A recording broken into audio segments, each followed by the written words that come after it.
అనుదినము దేవుని కృపావార్త కొరకు ఎదురు చూస్తున్న ఆత్మీయులారా, నేటి వాగ్దానంగా ఆమోస్ గ్రంథము 5:4 ఆమోస్ చాప్టర్ 5:4.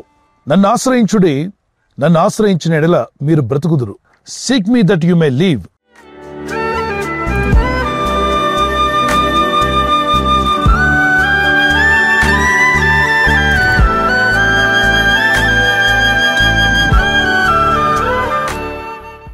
ప్రజలారా, నన్ను ఆశ్రయించండి అంటే సృష్టికర్త దేవుడిని ఆశ్రయించినప్పుడు మీరు నన్ను ఆశ్రయించిన ఎడల మీరు బ్రతుకుదురు అన్నాడు.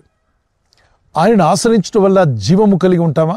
ఎస్, జీవాధిపతి ఆయనే, జీవము ఆయన ఇవ్వగా మనం పొందుకున్నాం. ఆదికాండం 2:7 నరుని సృష్టించిన విధానాన్ని చూస్తే మట్టి నుండి మానవ దేహాన్ని నిర్మించాడు.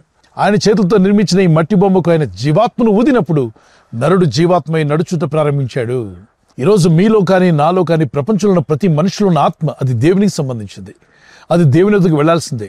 ప్రసంగి 12:7 మన్నైనది మట్టికి చేరగా ఆత్మ తను అనుగ్రహించిన దేవుని వద్దకు చేరుతుందన్నాడు. ఆత్మ అనగా మనలో ఉన్న ఆత్మ.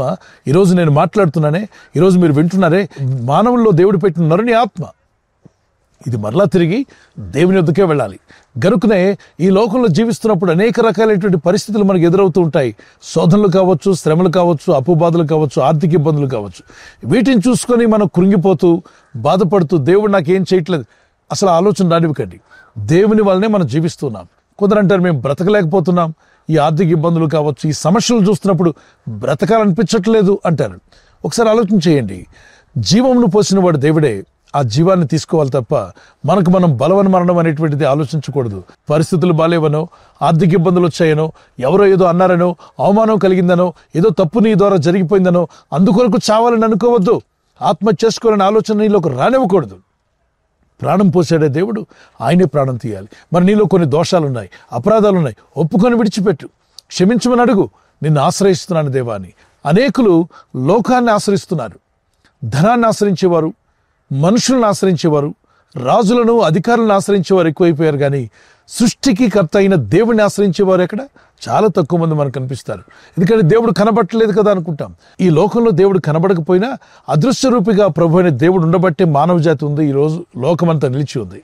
ఆయనే లేకపోతే ఈ సృష్టిలో ఏమీ ఉండేది కాదు. సమస్తం చేసినవాడు ఆయనే. ఈ భౌతిక నేత్రాలతో ఆయన చూడలేకపోయినా ఆయన కళ్ళకు మనం మరుగై ఉండలేదు. ఆయన చెడ్డవారిని మంచివారిని ఆయన కన్నులు చూస్తున్నాయి. తప్పనిసరిగా ఎవరైతే పశ్చాత్తాపడరో, ఎవరైతే జీవితాన్ని మార్చుకోరో, మనసు మార్చుకోకుండా చెడు మార్గంలో పాప మార్గంలో జీవిస్తూ మరణిస్తారో వారి ఆత్మలకు తీర్పు ఉంటుందట. అది భయంకరమైన తీర్పు. అది పాతాళ అగ్నిగుండం. అగ్ని ఆరదు, పురుగు చావదు. ఆ స్థితికి ఎవరు చేరకుండా అందరూ మారు మనసు పొంది మనసు మార్చుకొని జీవం గల దేవుణ్ణి ఆశ్రయించడం ద్వారా రక్షణ పొందుకుంటాం. 118 కీర్తన 8 మనుషులను నమ్ముకున్నట్టు కంటే యెహోవాను ఆశ్రయించటం మేలు, రాజులను నమ్ముకున్నట్టు కన్నా సృష్టికర్త దేవుడిని ఆశ్రయించడం మేలు.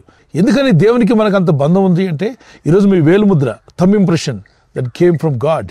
మీ కంట్లో ఐరిస్ ఆయన చేసిందే. అలాంటి మీ కంటికి ఉన్నటువంటి ఐరిస్ లాంటిది మీ వేలకున్న ముద్ర ప్రపంచంలో ఎన్ని కోట్ల మంది వచ్చినా పోయినా ప్రస్తుతానికి ఉన్న ఎవరితోనూ కలవకుండా ఉండేటువంటి అద్భుతమైన టెక్నాలజీ దేవుడైన ప్రభు మీ సొంతం చేశాడు. ప్రతి ఒక్కరికి దాన్ని ఏర్పాటు చేసి ఇచ్చాడు. ఆయన జ్ఞానాన్ని గ్రహించడం మన వల్ల కాదు. అందుకే ఎప్పుడైతే నువ్వు ప్రార్థిస్తావో, ప్రభువా నిన్ను ఆశ్రయిస్తున్నానయ్యా, నీ కృప నాకు కావాలి, మేము బ్రతుకున్నట్లుగా నిన్ను ఆశ్రయిస్తున్నాను, నీ కనికరం చొప్పున మమ్మల్ని బ్రతికించు, మమ్మల్ని దీవించు, మమ్మల్ని ఆశీర్వదించు, ఈ చిక్కుల్లో నుండి విడిపించు. ఎటు తోచని పరిస్థితుల్లో మేము ఉన్నాం, ఏం చేయాలో అర్థం కావట్లా, మీ సహాయం మాకు కావాలి, మాకు జ్ఞానం దయచేయి. వివేకి మిమ్మల్ని ప్రార్థిస్తే కృపగల దేవుడు తన జ్ఞానమును వివేకమును అనుగ్రహించి మీరేం చేయాలో, ఏ విధంగా మీరు బాగుపడతారో, ఎలా అయితే మీరు చిక్కుల్లోని బయటపడగలరో, మీ శోధనలు ఎలా జయించగలరో, మీ శ్రమలను అధిగమించి ముందుకు వెళ్ళగలరో, ఆ ధైర్యాన్ని, విశ్వాసాన్ని ప్రభు ఉచితంగా మీకు దయచేస్తాడు. అందుకే ఆయన విశ్వాసం వచ్చిన ఆత్మీయులారా, ఒక చిన్న కీర్తన పాడుకొని ఈ వాగ్దానం ధ్యానం చేసుకుందాం.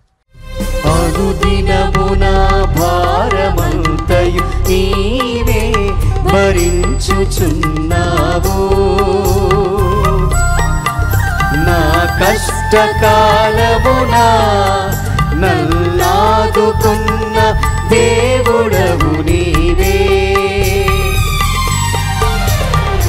అనుదినము నా భారమంతయు నీవే భరించుచున్నావు. నా కష్టకాలమునా నల్లాదుకున్న దేవుడవు నీవే.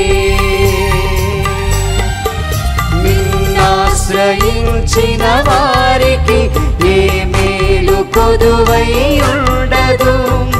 ఆరాధించెదా నీకై జీవించెదా. నిన్నాశ్రయించిన వారికి ఏ మేలు కొదువై ఉండదు. ఆరాధించెదా నీకై జీవించెదా. ఈ లోకంలో జీవిస్తున్న ఆత్మీయులరా, శోధనలు ఎదురైనా, సమస్యలు ఎదురైనా, శత్రువులు ఎదురైనా మీరు చావరు. మిమ్మల్ని బ్రతికించువాడు దేవుడే. మీ సమస్యల్లో జయమిచ్చేవాడు దేవుడే. మీ కృపనిచ్చి మిమ్మల్ని నిలబెట్టి మిమ్మలను మీ కుటుంబాన్ని దేవునికి సాక్షులుగా నిలబెట్టగల శక్తిమంతులైన దేవునికి మిమ్మల్ని మీరు అప్పగించుకోండి. చిన్న ప్రార్థన చేసుకుందాం. పరిశుద్ధమైన మా ప్రియ తండ్రి, అయ్యా, వాగ్దానం చేస్తున్నావు, ఎవరైతే నిన్ను ఆశ్రయిస్తారో వారు బ్రతుకుదురు అన్నావు. మేము బ్రతుకున్నట్లుగా మీ జీవాత్మను మా మీదకి పంపండి. శక్తిని, బలమును అనుగ్రహించండి. రోగాలతో, బాధలతో, సమస్యలతో ఐసీలో ఎవరైనా ఉన్నట్లయితే ప్రభువు వారిని ముట్టి నీ వాగ్దానాన్ని పట్టుకొని నిన్ను ఆశ్రయించి ప్రార్థిస్తుండగా వారు బ్రతుకున్నట్లుగా నీకు సహాయం దయచేయండి. వారి వ్యాధి రోగం నుండి వారిని విడిపించండి. స్వస్థత వారికి దయచేయండి. సమాధానం దయచేయండి. సమస్యలతో, శోధనలతో, ఇబ్బందులతో కృంగిపోయిన వారిని లేవనెత్తువాడు నీవే. ఇదిగో నీ నూతన బలం వారికి దయచేయండి. ఈరోజు ప్రార్థించి ప్రయత్నించబోతున్న శంకుస్థాపన అయిన, గృహప్రవేశమైన, ఒక బిజినెస్ ప్రారంభిస్తున్నా, ఉద్యోగ ప్రారంభానికి వెళ్తున్నా, ఒక మంచి కార్యక్రమాన్ని ప్రారంభిస్తుండగా, నేను వారి బిడ్డల వివాహం కొరకు ప్రయత్నాలు చేస్తుండగా వారు చేస్తున్న ప్రయత్నాలు ఫలించలాగున మీ దూతలకు ఆజ్ఞాపించండి. ఎవరైనా హాస్పిటల్లో ఉన్నా, ఐసీలో ఉన్నా, ప్రభు ఎవరైతే సీరియస్ కండిషన్లో ఉండి బాధపడుతున్నారో వారికి యేసు నామములో స్వస్థతను అనుగ్రహించండి. కృంగిపోయిన వారిని లేవనెత్తండి.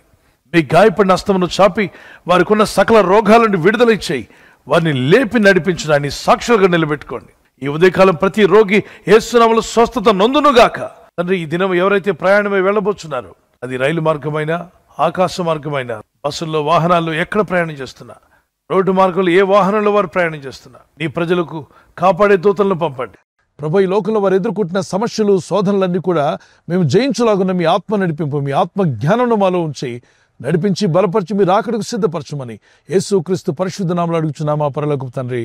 ఆమేన్, ఆమేన్. ఈ వాగ్దానాన్ని మీతోనే ఉంచుకోకుండా లైక్ చేయండి, షేర్ చేయండి.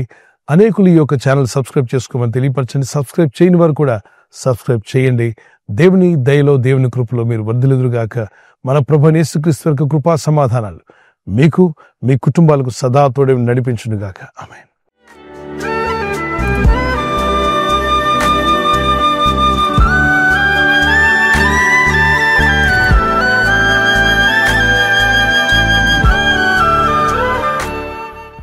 బర్త్డే జరుపుకున్న వారికి happy birthday to all. May God bless you. Many more returns of the day. ప్రభు మిమ్మల్ని దీవించి దయాకిరీటం ధరింప చేయనుగాక. మీకు వాగ్దానం యెషయా 48:17 నీవు నడవవలసిన త్రోవను నేను నడిపించుదును. Those who are celebrating birthday, this is the promise of God for you. He directs you in the way you should go. మీరు వెళ్ళాల్సిన మార్గాన్ని దేవుడు మీకు డైరెక్ట్ చేసి నడిపించునుగాక. ఆమేన్. Praise the Lord. మరి వెడ్డింగ్ యానివర్సరీ జరుపుకునే happy anniversary. Many more returns of the day. God bless you. ప్రభు రాకడ ఆలస్యమైతే మీరు silver jubilee, golden jubilee, platinum జరుపుకునే కృప కూడా దేవుడు మీకు దయచేయునుగాక. నేను మీకు ఖ్యాతిని, మంచి పేరును తెప్పించుదును. I will give you honour and praise.